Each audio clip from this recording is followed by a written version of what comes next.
welcome to Celebrating Excellence. Sir Arthur Lewis, one of St. Lucia's Nobel Laureate, stated that the fundamental cure for poverty is not money but knowledge. He understood that development is about structural transformation by creating new economic opportunities. Here's Dr. Adrian Augier, economist, producer, and 2010 Caribbean Laureate for the Arts and Letters, on the concept of knowledge as an engine of economic growth. Well, probably in this conversation and at this moment, the most important thing about Sir Arthur Lewis was that he was one of us. He was a St. Lucian first, he was a Caribbean person second, and he was a great economist. Great economist in the sense that he was a thinking man, grounded in the reality of where St. Lucia was, where the Caribbean was, where other developing countries were in terms of their trajectory.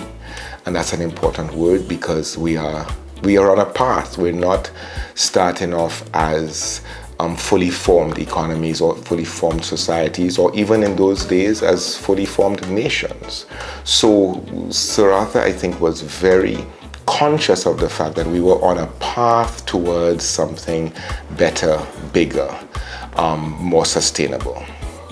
The important thing about him also was that he was a groundbreaking theorist who was able to gain international respect, international acclaim for focusing on the plight of developing countries, with obviously the Caribbean as his primary lab or workshop, and also on the broader subject of development, where not much work had been done at the time to really understand what is the trajectory, what's the cycle, what is the path of developing economies, how do they move from basic agricultural, peasant, excess labor situations into something that more resembled the wealth and affluence and sustainability is the word we use now, of larger, more advanced economies.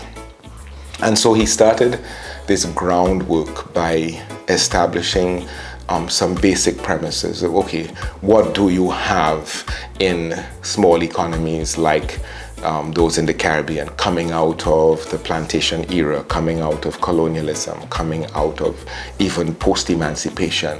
You had a lot of ordinary, everyday people who had no education, no facilities, no access to finance, very few resources, and he quantified that very simply into land, labor, and capital, which meant you had people who we still speak about as our chief resource, but without land, which is part of the wealth of your people and your country, and without capital, which is both finance and equipment and access to those things, technology also, and I would say in our modern era also intellectual capital, then without those other commodities, he recognized that the labor was largely going to be poor for a long time. And so this is I think the eye-opener that Sir Arthur offered us back then as developing societies, and also which we ought to be mindful of even today, that unless you develop the synergy between your land, your labor, and your capital, you're really not going to fulfill the development potential of these islands. And unfortunately, we remain in a significant imbalance of land, labor, and capital, which is what Sir Arthur really wanted us to achieve as economies. That understanding of what needs to be done or what needed to be done in the Sir Arthur Lewis model is probably best articulated in his approach to investment by invitation, which was the reason why you started getting your national development corporations, your industrial development corporations, and those other generic models which were supposed to drive investment into these societies, into these economies. It was based on the Sir Arthur Lewis recognition that you needed to bring foreign capital into the economy so that your people could have access to it, could have ownership of it, and eventually could be masters of it, so that their wealth and their income would continue to rise and expand out of the subsistence agriculture into more middle income and eventually up into higher income. Unfortunately, we have lost track of that synergy between the land, the labor, the capital. We have lost track of the need to add the investment capital to the domestic labor and hold on to the land. And so some of the models that we're pursuing have not produced the kind of income and wealth for our own people that Sir Arthur Lewis' model would have suggested, which is to say that we spend quite a lot of time and money and energy encouraging and subsidizing what is not so much investment but really extractive capital industry. And it means that our own people remain in the position of supplying largely unskilled, largely underpaid labor to an economic formula which is not really driving their wealth and their incomes upward over the life cycle. So you are actually in a stage now of our development where the incidence of poverty is rising. Our public goods like health, education, security, environment, etc., basic infrastructure is not really thriving. And the overall economic growth profile, which is the rate at which the economy is growing, is not keeping up with development country average. So the time really has come and has passed, and hopefully will come again, for us to really re-examine the development model that we are rather unconsciously pursuing and which really is not generating the kind of results that we should be seeing. It's very easy to substantiate that with evidence. If you look at the growth rates over the last 3 decades, they have not been impressive. They have not kept track with developing country averages.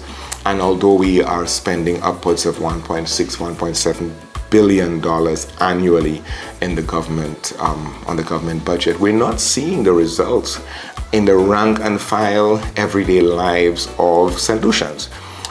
We continue to see dominant industries grow without commensurate improvement in employment, for example, or in wages.